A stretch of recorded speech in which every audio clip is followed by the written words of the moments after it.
NFT bull market is back, with NFTs that were selling for under $100 last bull market crossing a six-figure floor price on a 10,000 piece collection that is Pudgy Penguins. That is not a one-off six-figure sale. If you bought any Pudgy Penguin 3 years ago for under $100, you could sell it right now for over $100,000 with tons of volume. But that's not all. We're going to talk about so much in this video with the announcement of PENGU token attached to Pudgy Penguins, which are globally distributed IP across Walmarts worldwide.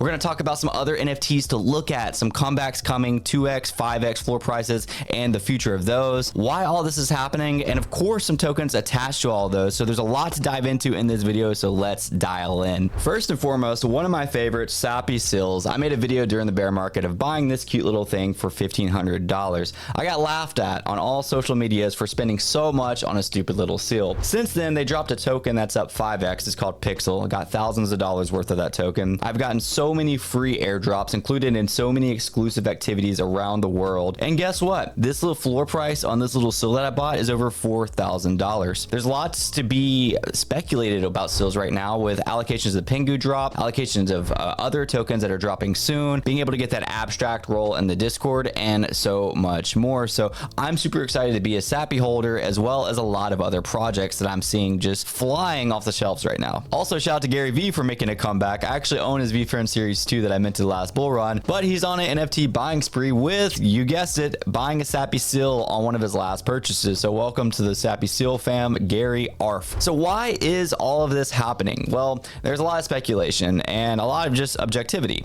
The market is going crazy. Bitcoin just broke $106,000. Ethereum is trying so hard to break out of that 4,000. Solana is going crazy. So what do people do? What do crypto people do when they make a lot of money? They want to buy online flexes. And a lot of these online flexes are NFTs, are in the ordinal space, ordinals. So we're not even really there yet, because a lot of people are also buying due to speculation of, is this project going to have a token? And projects that do have a token, the tokens have been going up a lot. I think that with the recent US regulations and the recent accepting of these types of things in the United States, we are going to see almost every project drop a token. So a lot of people are speculating on this because there's a lot more freedom and liberty to not feel like you're going to go to jail if you drop a token. The penguins, the Pudgy Penguins, are based out of Miami. So you might be looking at Sappy Seals, as I mentioned earlier, and be like, well, they already dropped P1xel, which is doing really good. It's going to be attached to their game. Well, the founder of Sappy Seals lives in the UK, so he probably had no pressure about dropping a token because UK rules are different. Whereas Sappy Seals are based out of Miami. A lot of these projects are US based, and as like the US regulatory is a little bit safer with dropping tokens and having this tied to your project and not feeling all that pressure,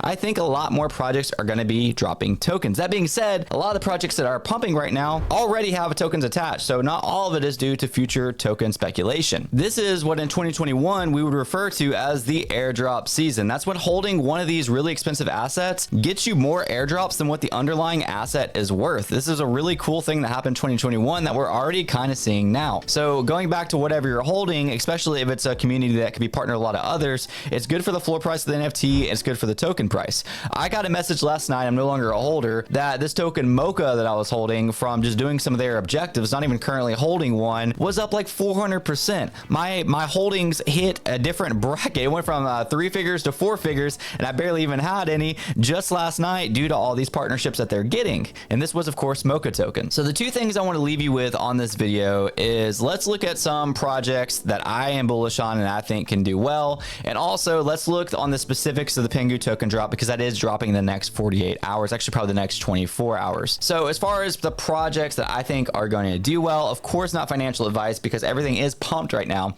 I would have recommended you buy any of this months ago, not right now, but these are just projects I generally love. Obviously Pudgies and Little Pudgies, but those are out of reach for most people. By the way, Little Pudgies is like the second collection of Pudgy Penguins, and even they are at a 3.4 ETH floor price, which is what, 5 figures. Azuki is already up again 11 ETH, which is insane. And there's a lot of secondary collections to Azuki. There's Azuki Elementals, which dropped as low as like 0.2 or 0.3 that are 1.43. So a lot of these are pumped already, but I'll say out of the top like 15, I do love the Pudgies, Azukis. They already have their anime token. I'm just trying to give you some general information. I do think Mochaverse has some of the biggest partnerships partnerships in the space. They did have a 62% pump in the last 7 days, a 17% pump in the last 24 hours. And then there's of course Beans off the Azuki ecosystem. A lot of these NFT ecosystems are building out their own IP. Again, going back to Sappy Seals, Bored Ape Yacht Club, Azuki. You got Azuki as the anime feel. Sappy is sort of like Pudgy's, but they're also kind of more into the gaming side of things. Every project has a different direction. Doodles recently did that partnership with McDonald's, where McDonald's coffee cups have doodles on them. This is more of an unfortunate demise than an opportunity, but there's obviously speculation around it. But basically, CloneX mixed with Artifact, the one that Nike acquired, pretty much did a rug pull like weeks before this NFT bull market started. They basically said they're no longer going to keep going with it and that they have other plans. Can there be a buyout? Can some people get together and buy CloneX? It could happen. Do I think so?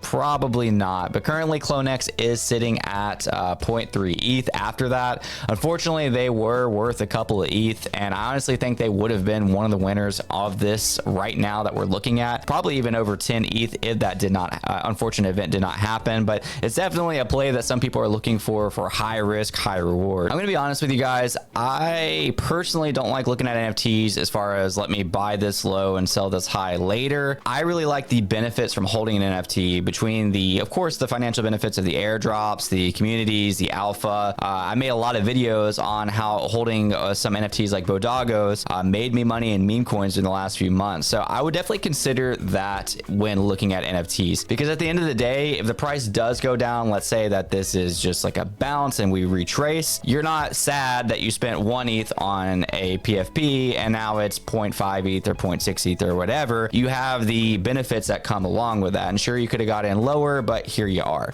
My thing is, with a lot of my NFTs, I have no plans on selling them unless it's like life-changing money, because they ultimately yield me more value than I paid for them. That's kind of my view. Other people view it differently. Now, there are NFTs like when it's like a launch or a newer project or a lot of volume, sure, I'll get in and get out of, at the end of the day. But a lot of my longer term holdings, like I've mentioned on my videos, which I've made a lot of them here on, I just hold just for the ultimate benefit. So the last thing I want to look at is this Pudgy Pingu token. These are the token details that was basically leaked by Binance. Of course, the name of it is PENGU. It's an 88 lot total token supply, max total supply. It goes over the holder's airdrop, which is 3% of the total token supply, the circulating supply. But honestly, I don't want to say most importantly, but most interestingly, we had the contract address actually dropped in the PENGU chat. So we are in the by Binance. So we already have the contact address. So let's go and look at it. So first and foremost, I have BullX Neo access,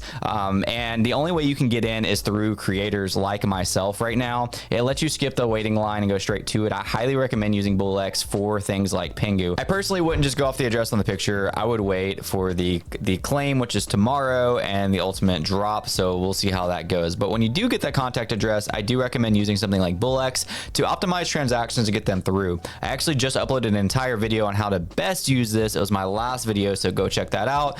Don't buy the one that's currently on the screen or the CA that I just showed you. Just do your own research, and I'll see you guys next video.